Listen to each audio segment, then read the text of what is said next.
So in honor of Passover, I wanted to share this bonus episode with you. It's a conversation I had with my dear teacher, Rabbi David Aaron. He's been on the show a few times before. He is somebody who has taught me more than I could ever put into words, so much of what I know about the universe and love, and so much that has given me a blueprint for life. He shared with me and showed me and mentored me, and it's had the most profound effect on my life. I thought that it was good timing because this week is Passover, and these messages, as always, his message resonates with all of us. It's all so universal. I know that you're going to find this super enlightening, so I hope that you enjoy. We are now in the week of Passover, right? We're in this holiday time. And as you shared with me, the idea of us being freed from Egypt wasn't for freedom's sake. It was for a purpose. And that purpose was receiving the Torah, right? We left Egypt and then went to Mount Sinai with Moses, and we were given this incredible conscious blueprint. And when people say Jews are chosen, I think the way that we understand that is we're choosing to be part of this mission, which is to bring this consciousness. What about that do you think Jews need to be more aware of and the world needs to be more aware of in terms of what is this consciousness that we wanted to teach the world? You know, the consciousness is the true meaning of freedom. We all yearn for freedom, but we don't all have the ultimate understanding of what freedom is. First of all, I think a lot of people think that freedom was an idea that always was around in this world, but it's very possible it wasn't. When Moses went to Pharaoh and said, "Let my people go," he had no clue what he was talking about. Because in that world, might makes right. And if I can enslave you, then I have the right to enslave you. What is this crazy idea called freedom? So most people think that Passover is a celebration of the Jewish people's freedom from slavery of Egypt. But no, it's actually the birth of the very idea and the very value of freedom itself, the very concept of freedom itself.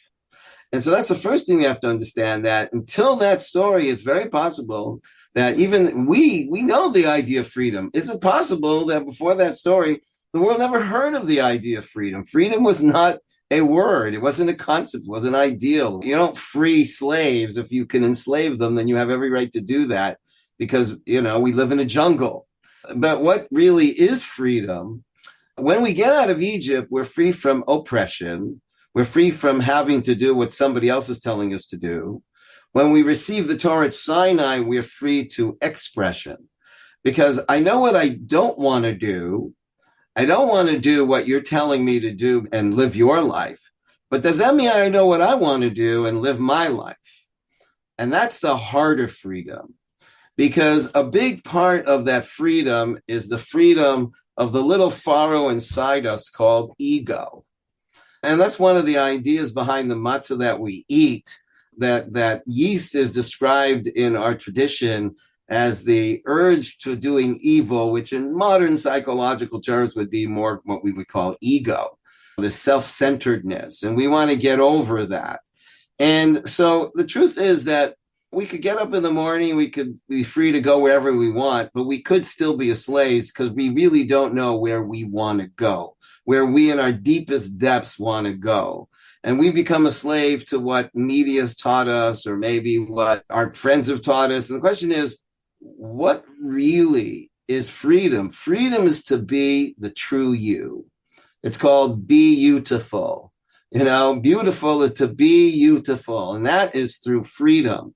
And the freedom to be who I am.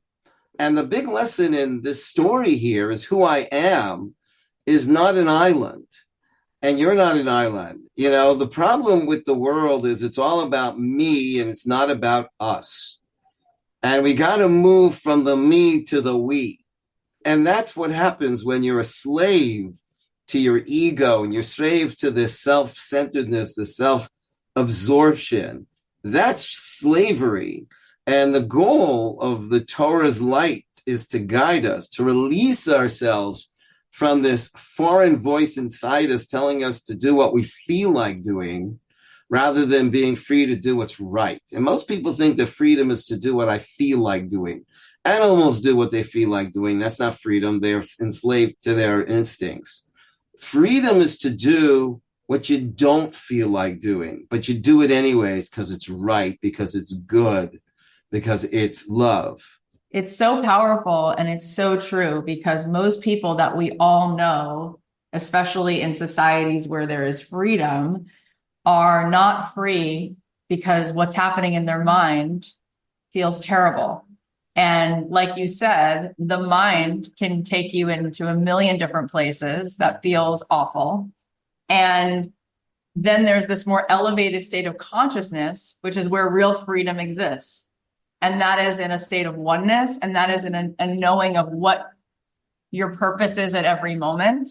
It seems to me like you just said, right? We're all part of the we, we're all part of this collective. And whenever there's any kind of war or discord in the world, that is obviously no longer something that anyone who's perpetuating that doesn't recognize that there's a oneness, right? That we're all part of one. We all need each other. How do we get back to fully embodying and knowing that? What would cause somebody to not know that we're all part of this one collective, this one ultimate self? Well, it would be a journey of deep self-awareness. If my finger were aware of itself, it would know that it's part of a hand, which is part of an arm, which is part of a body, which is part of a soul called David Aaron. If it really was aware of itself. And Rav Kook has a beautiful teaching that there's holy selfishness and there's unholy selfishness. Unholy selfishness is when I'm stuck in this little me, which I call being miserable. I'm just stuck in the me. But holy selfishness is to realize that if I really care about myself, if my finger really cared about itself, it would care about the hand, care about the arm, care about the body. Because without the hand, without the arm, without the body, I can't be at all. And so true love is a very refined kind of selfishness. And it's a beautiful selfishness. I love you because how can I not? You're a part of me and I'm a part of you. How can I not love you? Friedrich Nietzsche said that morality is doomed for bankruptcy because it's asking people to go against their fundamental instinct, which is to be selfish. Rav Kook says, I agree with you that the fundamental instinct of man is to be selfish. But the true selfishness is when you care about everybody, because if you really were selfish, you would know that without everybody, you're nobody. It's fascinating because I feel like there's so much that if you had the ability to talk to the whole world right now, there are so many other potentials of other things they could think and other ways they could see the world that would actually set them free and give them so much meaning, so much purpose. What would you want to instill in the world and in people's hearts and in people's minds that you think would help us to repair and heal, especially now, but in general too? Well, wouldn't it be amazing if we could all just sit down and look deeply into each other's eyes for even 5 minutes and realize, I'm not your enemy. I'm not against you. I don't want to hurt you. I have no reason to hurt you. If we do this together, it'll be so amazing for all of us. And so people are coming from a place of fear and fear of losing that little me rather than the fear of losing that expansive we. And if we could just sit down and not even talk, but just start off with just looking deeply into each other's eyes and realize I'm real. My heart is pulsating from the same source of life that yours is. And on the deepest level, the other day, my wife and I were visiting for Shabbat with my son, and there was this enormous tree, this fabulous tree that was so wide and tall, and it was certainly thousands and thousands of little leaves. I thought to myself, each and every one of us is one of those leaves. And imagine one leaf on all the way on the right side, hating the leaf all the way on the left side and not realizing we all have the same root. We're all connected to the same life force. That's the oneness of what we call God. And it just goes back to a deep self-awareness. It's one thing to say these ideas. It's another thing to be able to own it as a state of mind. We can talk that talk, but we need to so own it that this is our state of mind. It is love-mindedness. And I'm always looking for an opportunity to love. Even when we're at war, it shouldn't come from a place of hate. It comes from a place I'm just trying to protect myself and even protect you from causing yourself even greater harm that will last from here to eternity, And so I just want to rid myself of all hate.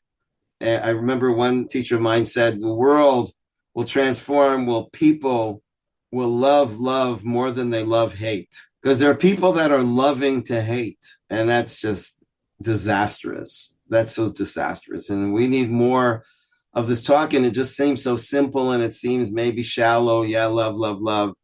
And, all you need is love. It's easy. No, it's not easy. If it was easy, then we would be there already. It's not easy because we've got big egos and we've got wounded pasts and we're struggling with never feeling enough and trying to feel enough by making other people feel less.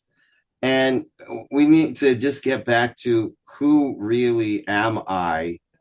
And when we realize that my I and your I are connected to that one, I once realized that the word alone is really the same word of all one, if you just add another L, and we would move from that terrible feeling of aloneness and alienation and this feeling of being threatened to realize that we are not competing with each other. We're here to be completing each other. It's absolutely stunning and gorgeous and such a gift to even witness and listen to you speak those gorgeous concepts and truths that you embody so beautifully. And it reminds me of the King Solomon story when these two mothers ostensibly went and said, "This is my son." And they both had claims to this baby. And King Solomon, to sort of see what would happen, made this ridiculous comment, like, let's just split the baby in half. And one of the mothers said she could have the baby. And King Solomon said, well, then you must be the mother. And it's just nothing short of a mesmerizing wonder of the world to see you right now in real time, sitting in the old city of Jerusalem. And the thing coming out of your mouth is, let's find more oneness. Let's love more. It seems to me that is the most powerful argument to be made for where we need to look to as what is the real guide, where's the real truth in this situation, what really feels like the side of goodness and what we all need to come together on. I'm curious, I had the absolute mazal and good fortune to meet you 24 years ago and learn from you, and all of those things completely and totally changed me, changed my life, brought me back to exactly who I want to be and what I think I was made to be. And one of the things I learned from you is that the word lekabel, the word Kabbalah comes from the word lekabel, which means to receive, to be a vessel. And I'm curious if that is the mission, that we all become a vessel. What does that mean to you? Why is that such a mission statement of humanity? I see ourselves as radios. In the room right now is beautiful music, but I don't hear it because I don't have a radio that's plugged in, turned on, and tuned in to the music. And we're supposed to be those radios that tune in and get onto the frequency so we can receive and transmit that broadcast, or in this case, the Godcast. And there's only one song playing, and that's a song of love. There's no other song that's playing. But when you're a radio and you're not tuned in, what are you going to hear? Terrible noise. And you're going to turn to your friend and say, I can't take this noise. It's driving me crazy. What is this noise? And the other guy says, the other radio says, what noise? What are you talking about? I don't hear noise. I hear a beautiful love song. And he says, no, what are you talking about? This noise. He said, no, you're not, I think you're not tuned in. And he said, tuned in, what's that mean? So, well, we're radios. We're radios. And what we need to do is we need to plug in, turn on, and tune in and get into that frequency of the love song. And it's only supposed to be about love. Yeah, it's 100% true. I want to go back to another point that you made about love. And you said it's a love song that's playing. And you said it seems like a simple thing to say, but it's actually not. I don't know anyone who's better at talking about defining or teaching what love is than you. And I think that that is inherently the education that we're missing. I was talking to someone recently about this, and she said, well, I don't know if I love that person so much. And I said, well, that's a choice. So what the heck is love? Because all of these directors, some of them are great at making movies, Nora Ephron, Rob Reiner, they make these really cute romantic comedies. And I feel like we've been taught something about love. And then there's actually what love is. And I don't know that they're the same as what we've been taught.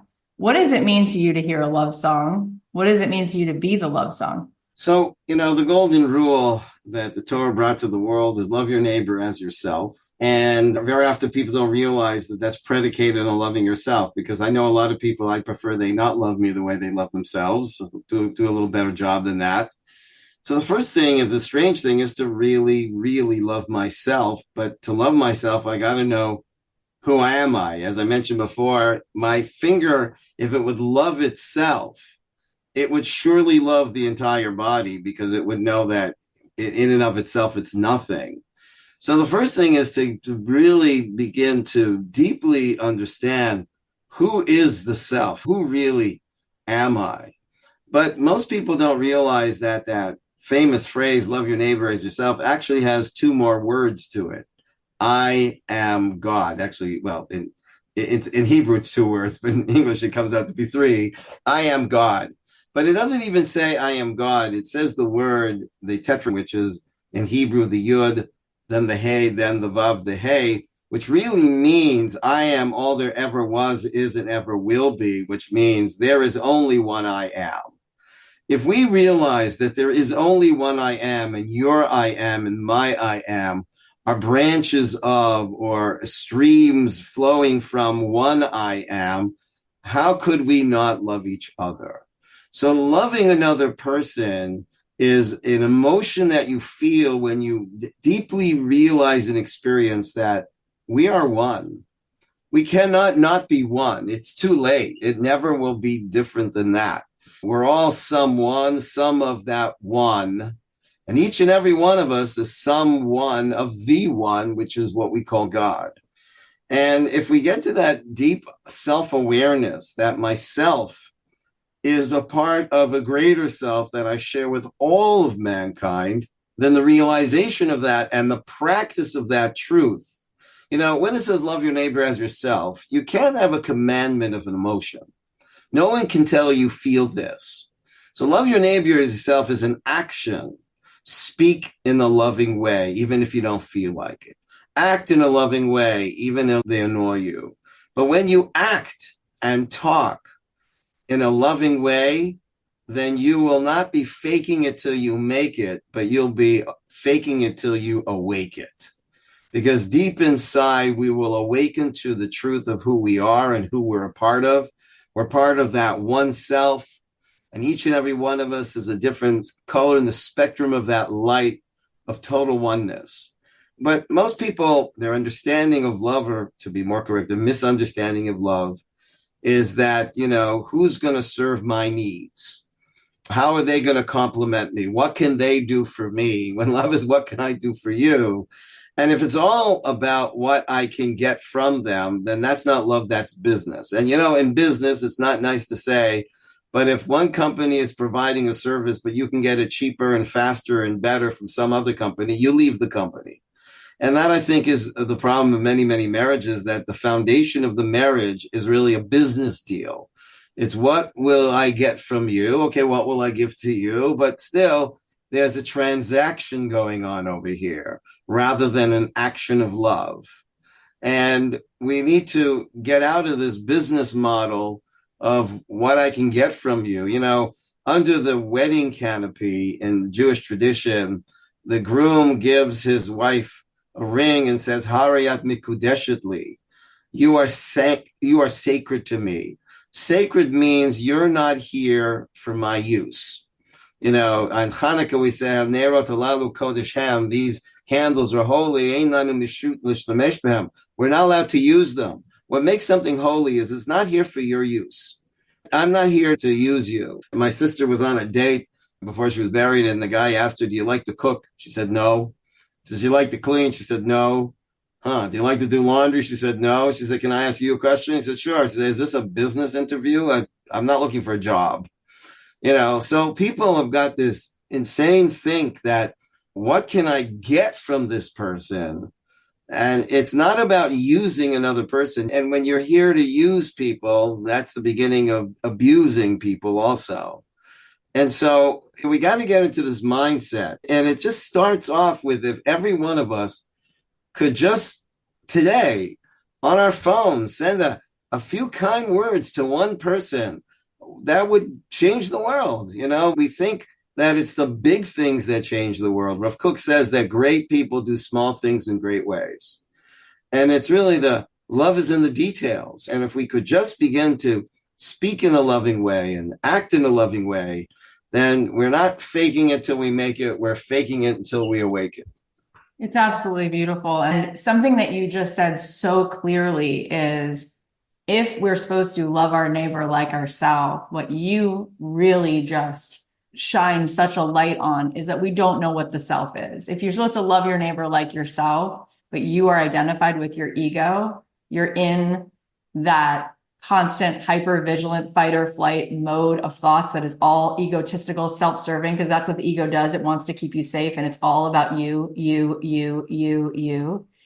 If you don't know what the self is with a capital S, which is that you are a lightning rod, a conduit for love. You are here to be a vessel for God's love. You are here to be an extension of that. If you don't know that, then it is very difficult to love someone as yourself if the self is an ego that is thinking, what's in this for me? And it's fascinating because when I work with and speak to thousands and thousands of people a year, it's very fascinating how quickly somebody goes from feeling lack and sadness and scarcity to feeling fullness. And that change is always when I help them unpack what it is that they really want.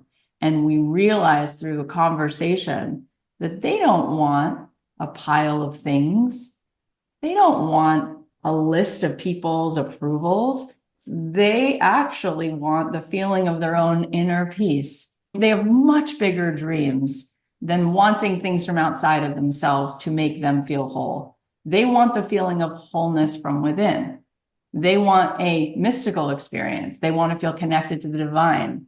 And all of that comes from being connected to the real self, because the ego will constantly make you see through separation.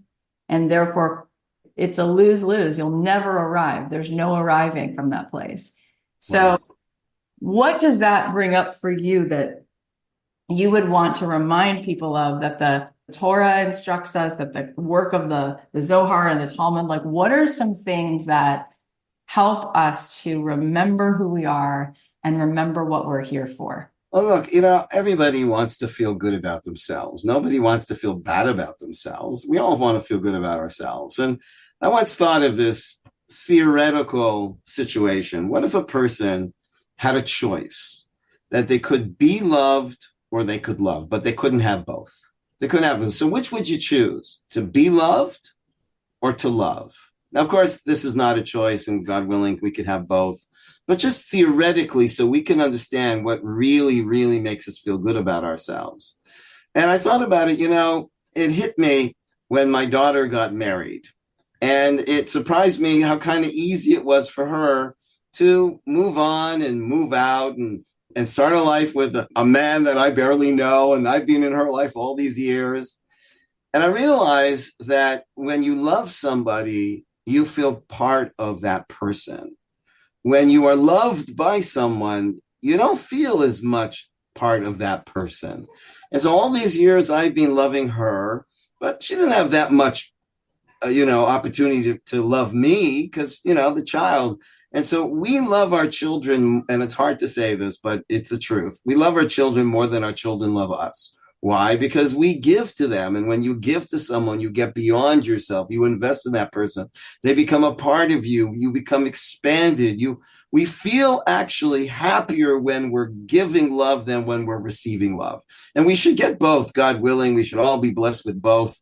But if a person would understand that really what's going on is people want to be lovable, and they're spending a lot of time being lovable by hoping that if I look good, and if I say the right things, and if I have this kind of a house, or I have this kind of a car, or if I got this kind of a job, or I have these kind of friends, I'll be loved. And I'm looking for just lovability rather than the ability to love. And that's the problem, is we're too much wanting to be loved than wanting to love, and now realizing that we'd actually be much happier loving than being loved, and God willing, both will happen in our lives. I'm not against being loved. I love being loved. But what we really love more than being loved is loving itself. There was an amazing study on happiness that is one of the longest studies that Harvard ever did, and it was on happiness and what makes people happy. And of course, when people came through the study, they thought that the things that would make them happy, they were asked what would those things be, and more money, better this, better that, all the things that they thought that if those things were given to them, they would be happier. And so, of course, when they went through this study and they actually put them through different situations where they were given the things that they thought they wanted, some people wanted more sleep, some people wanted more money, some people wanted better food, some people wanted better conditions and where to live. They simulated situations so that people would have the experience that they thought would make them happy. And it turned out that it didn't. And then they put them through a series of exercises where they gave happiness to other people. And they asked them at the end, and it was so obvious. And it wasn't just obvious on their faces, but they did blood work and they did psychological evaluations, and everything about them improved. And Rabbi Daniel Cohen, who's a mutual friend of ours who lives in Stamford, Connecticut, told me a story that one of his friends wanted to be lifted up. She was feeling she was in a slump. And so he said, why don't you go do something nice for somebody? And she happened to find this opportunity to be part of something called NODA, N-O-D-A, which is No One Dies Alone. You can volunteer to sit with someone who doesn't have friends or family, who's in the last moments of their life. Wow. So she went and sat with this man who was dying, who she had never met. And she went every day for weeks until he passed. And every day she was more in love with the experience than the one before. And she would put ice chips in his mouth and stroke his hand.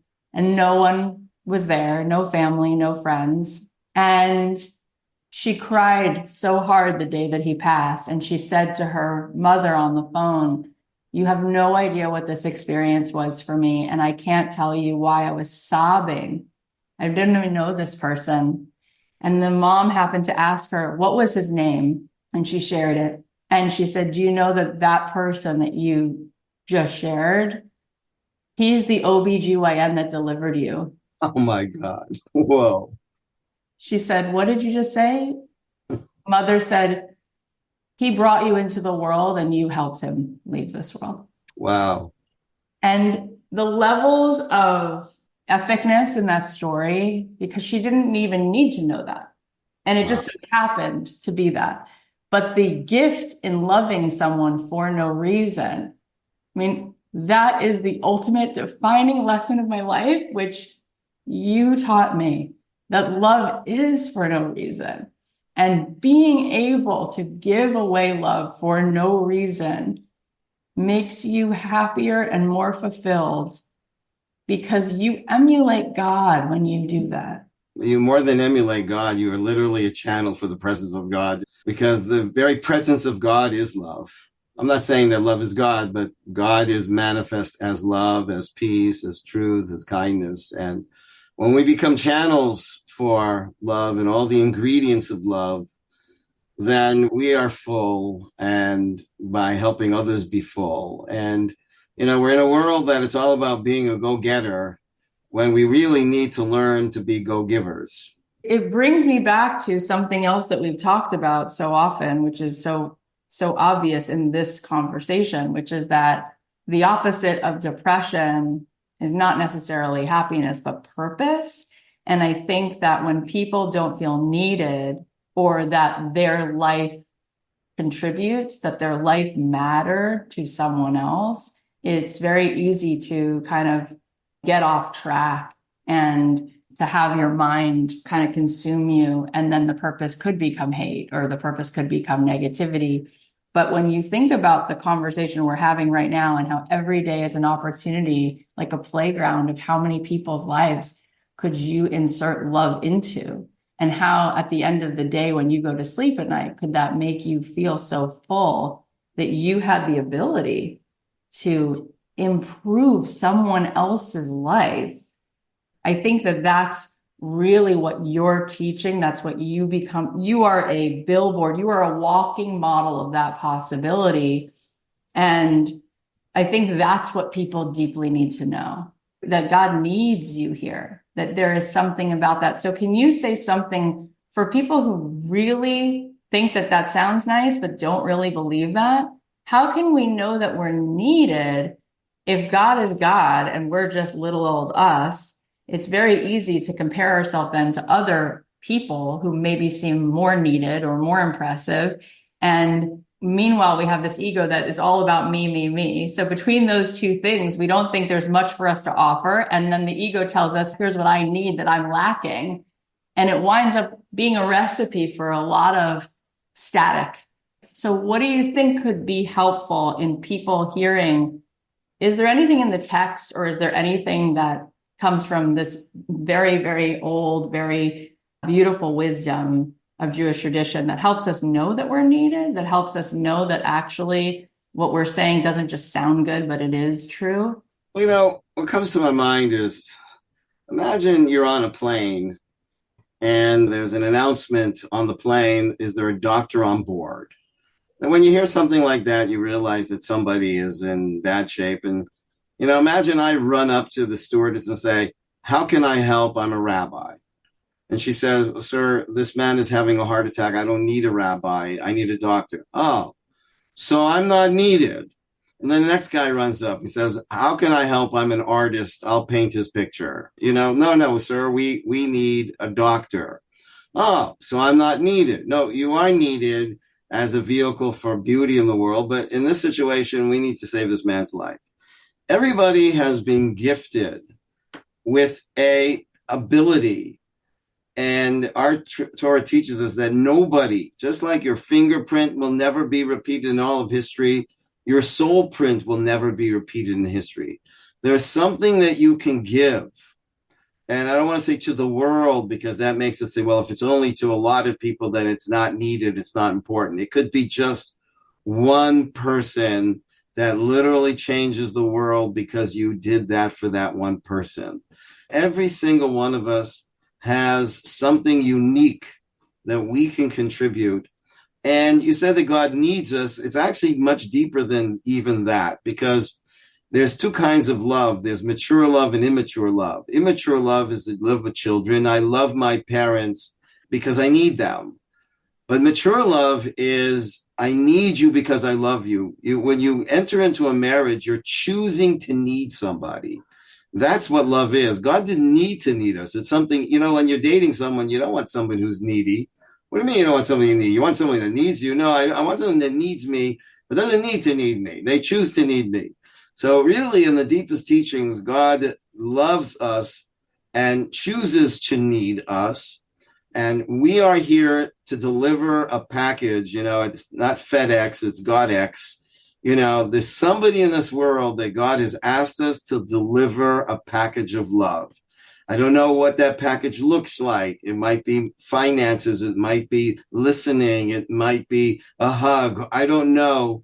But everybody is a delivery man, a delivery woman. And we're here to deliver God's love to the world. God chooses to need us and to help others find how they can also be a need to somebody else. It's so beautiful. I've had this experience for the last 24 years. When I hear you speak, I cry because I think tears for me and maybe for other people, it's a recognition of your soul recognizing truth. It's a way in which my whole being remembers to remember what's true. And so tears come because there's no words that match.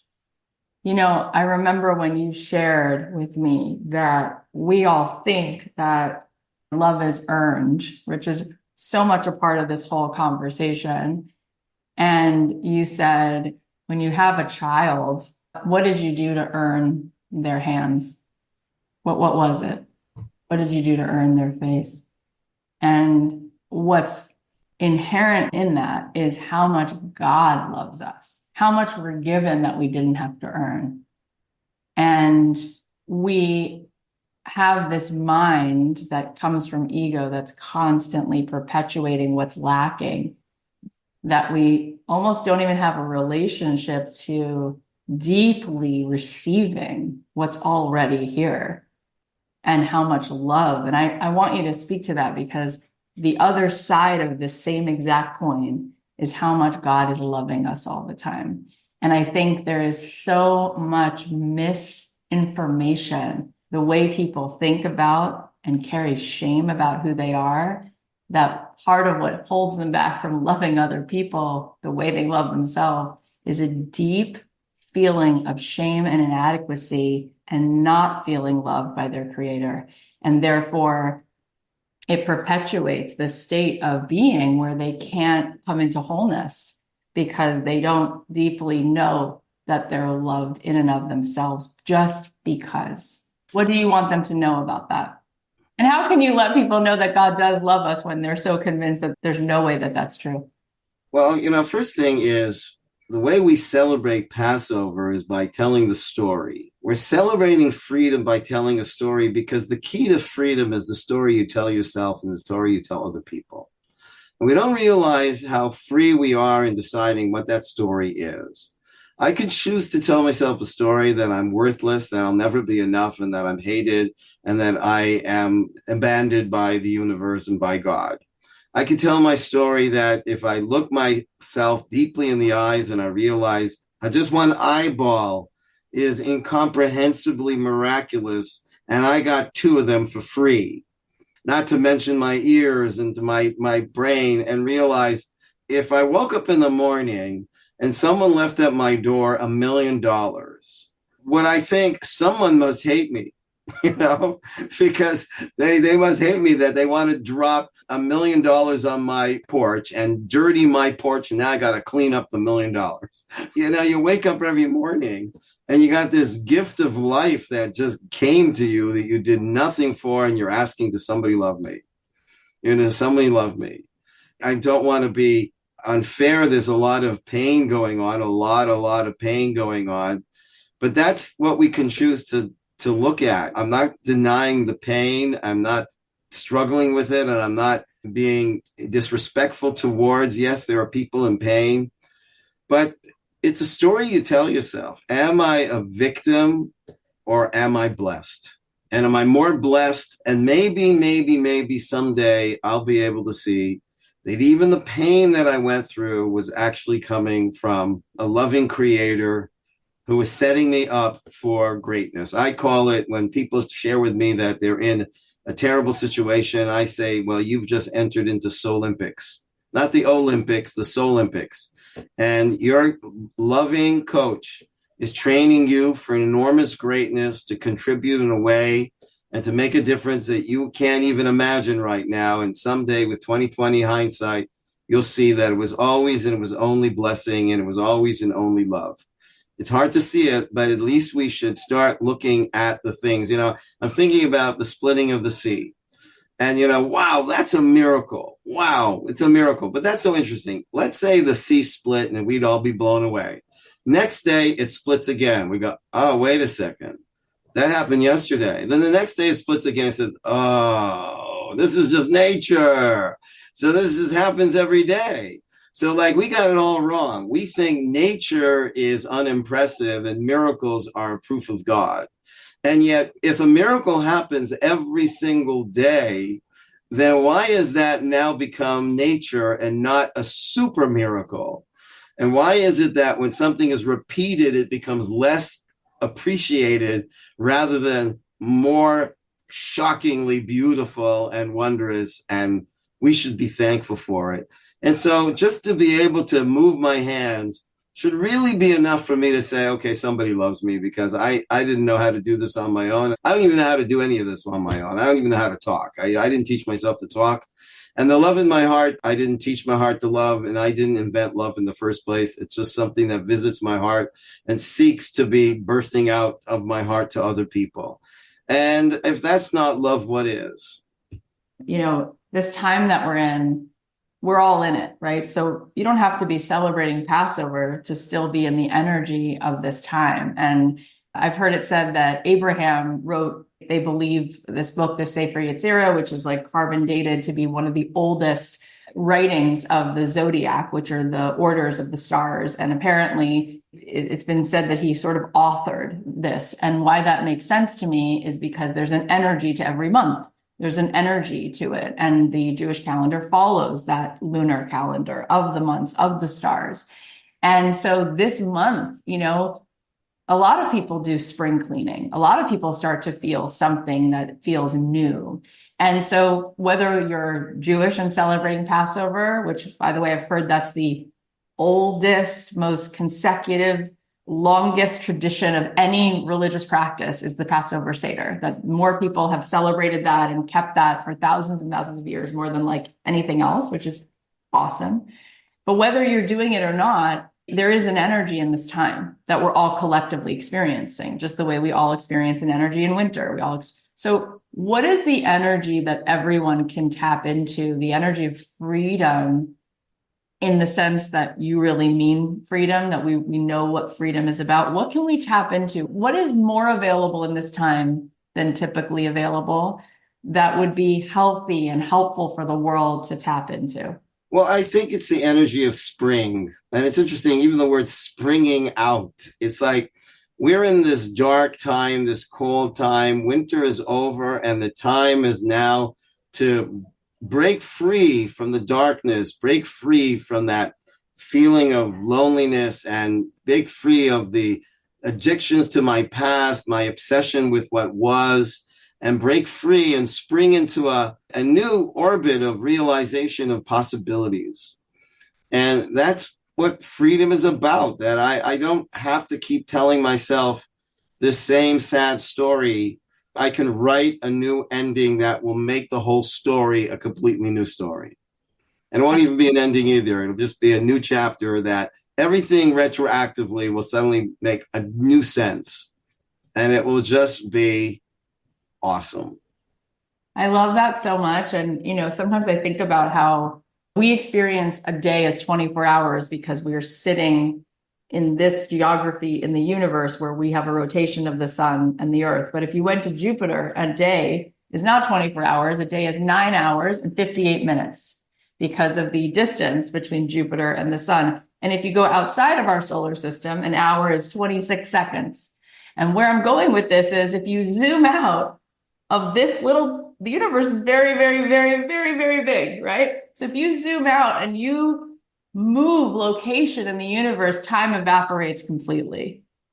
And so from God's time, it's only now. Yes. And so in that now, the past and the present and the future are one moment.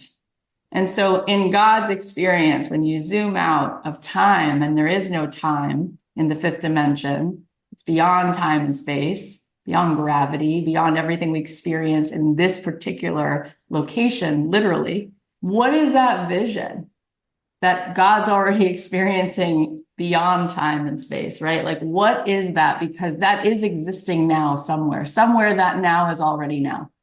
Somewhere that possibility you just spoke of is already happening simultaneously. And what do you think from God's perspective that looks like? And what do you think is the lesson God is hoping that we get in this moment to allow us to be in that now? Beautiful. You know, the word that is identified or means translated as God is the tetragrammaton, which is the Hebrew letters Yud and the Hey and the Vav and the Hey. And actually what that stands for is was, is, and forever will be. And one of the ideas about that is, from God's perspective, the past, the was, the is, and the will be are all now.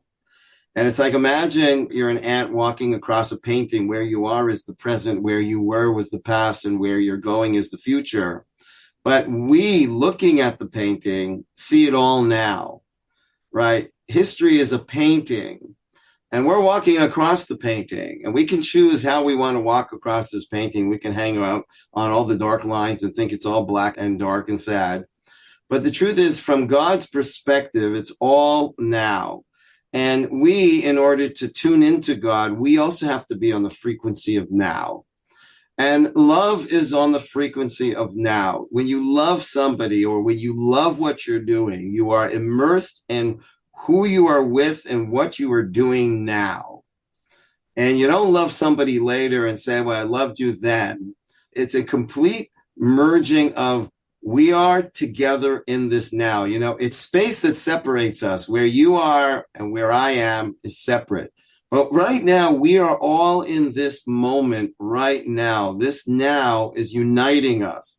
And when we're in the nowness, you know, when we, so to speak, I call it nowing ourselves, there'll just be so much love because we are not separate. We are like one dot, which is inseparable. You know, mathematically, a dot is inseparable. It's not made of any parts. It's a dot. And we live in this dot of called the now, this moment. And that's where love is going to happen, when we're with each other now and know that we cannot not be with each other because we're a part of each other. It's so mesmerizing and beautiful. And I hope that we will all continue to look through the lenses of the beautiful vision and the beautiful altitude, the frequency that you bring us all to. I hope that we will continue to meet each other in love in that place. I just want to, from the bottom of my heart, just thank you for being you. And from the bottom of my heart for being you, and us being us together. Thank you so much, and God bless you. And Amen. Am Israel Chai. Thank you, everybody, for coming on. Shalom, shalom. Thank you, Rabbi Aaron. God bless. Thank you. Shalom, shalom.